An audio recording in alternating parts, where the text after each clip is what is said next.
Hi,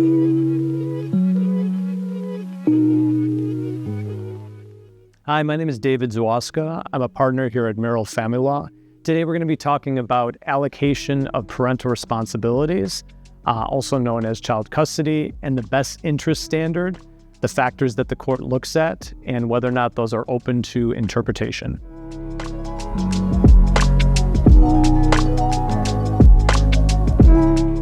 The best interest standard is what Illinois courts look at in allocating parental responsibilities. So in Illinois, we used to call it custody, but now it's called allocation of parental responsibilities. And when the court figures out how to allocate parental responsibilities, the court's going to consider the best interest standard. What is in the best interest of the child? And there's several factors that the court is going to look at in determining what's in the best interest of the child.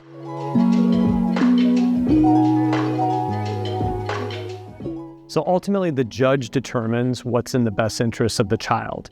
But many judges, especially in Cook County, have hundreds, if not 1,000 cases, and they don't have the time to interview the children, interview the parties, and figure that out. So often, a court will appoint what's called a guardian ad litem, or a child's representative, and that's going to be someone who is going to do the investigation for the judge. That person is an independent, third-party attorney who's trained in child development. That person will interview the parents, interview the children, interview any other caregivers, school teachers, therapists, things like that, and then report back to the judge on what that person thinks is in the children's best interests. So oftentimes in cases, we hear that the parents want the children's voices to be heard. And obviously it's pretty traumatic, can be pretty traumatic for a child to testify in court. The way that the child's voice comes into the case is through the guardian ad litem. So the guardian ad litem informs the judge, and then the judge ultimately makes the decision of what is in the child's best interest.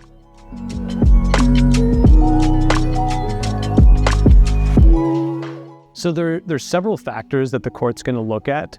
A few of the most important ones are the amount of time that each parent has spent doing what's called caretaking functions for the children.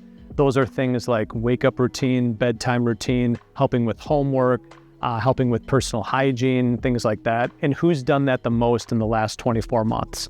The court is also going to take into account the wishes of the child, but that's taking into account the child's maturity and their ability to express reasoned preferences. So for instance, if you have a case where the child is 6 years old, the wishes of a 6-year-old are not going to be that determinative for the court. Instead, the court's going to look at other factors, such as the child's adjustment to their home, school, community, and again, who's performed the majority of the caretaking functions. However, contrast that with a case where you have a 14-year-old. A 14-year-old is a few years away from being an adult.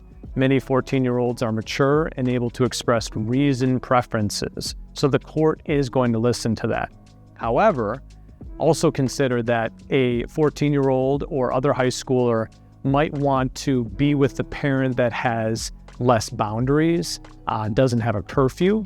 And so that's something that the judge is going to be on the lookout for as well, is who is going to be the better parent to enforce some of those things. So if a child wants to be with a parent that has no curfew, then the court's going to say, I might not be considering the child's wishes, because the child's wishes are actually not in their best interests.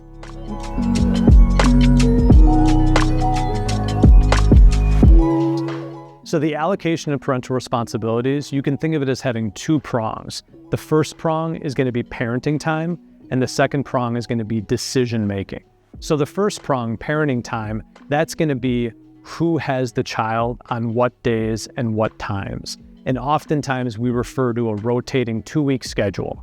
So for instance, if the parents have a 50-50 schedule, maybe it'll be 7-7, maybe it'll be 2-2-3, and that refers to the days that a parent has.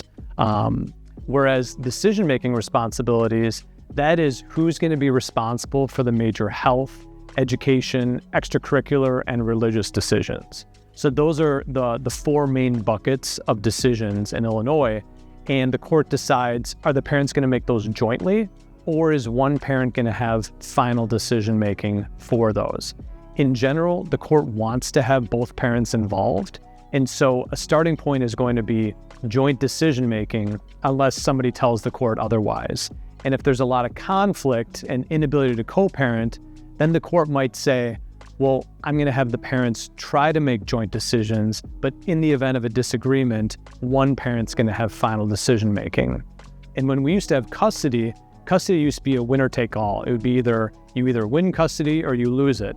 Part of the reason that Illinois amended its law 7 years ago was to make it so that you could have more of a split custody situation. So now for decision-making, you've got, again, those 4 buckets: health, education, extracurriculars, and religion.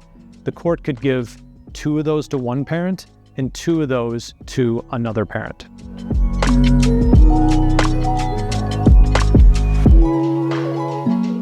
Yes, these factors are definitely open to interpretation and argument. And what you want to have is an experienced family law attorney that's going to be able to argue these things in court. And so, for instance, with some of the factors in determining parenting time, the wishes of the child, the distance between the parties' residences, the amount of time that each parent has spent performing caretaking functions, there's ways to present these to the court, and they're open to argument. And that's where a good, experienced family law attorney is going to come in. Also, in working with the guardian ad litem, the guardian ad litem is overwhelmed with a lot of information in a case. And so what's really important is packaging the most relevant, important information to the guardian ad litem so that they can advocate for your client. Again, my name is David Zwaska. Thanks for watching. If you have any further questions, feel free to call the number on the screen or visit our website at merelfamilylaw.com. Thank you.